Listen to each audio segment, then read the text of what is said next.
The Indian government is expected to push the electronics manufacturing locally, and has set a target to achieve the production of over $300 billion in year 2025 to 2026. According to a vision document released by Ministry of Electronics and Information Technology in association with the India Cellular or Electronics Association (ICEA), the manufacturing target aims for a 400% increase from the current level. The electronic manufacturing had grown from $37.01 billion to $67.03 billion in 2022-21 despite the impact of Chinese virus. India's counter-attack on China and Vietnam in manufacturing of electronics is set to get additional firepower. Out of $300 billion, around $120 billion is reserved for exports.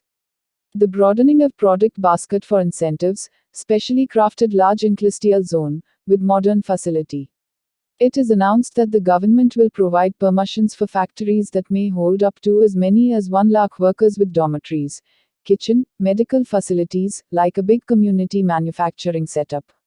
The government also announced to commit nearly $17 billion over next 6 years across 4 production-linked incentive PLI scheme for semiconductor manufacturing, smartphones, IT hardwares, and other critical electronic components. More categories will be added, including durables, wearables, auto electronics and telecom equipments.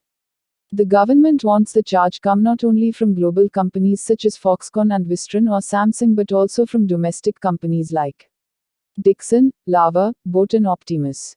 The ministry has started identifying land for building manufacturing, to as vast integrated manufacturing zones going up to as much as 1,000 acres with all the necessary facilities, like electricity, roads and connectivity. Lava's chairman, Hariom Rai also said that local companies need to go global while expanding manufacturing within India. If you like this video, please subscribe to this channel and share this video as much as you can. Thank you for watching.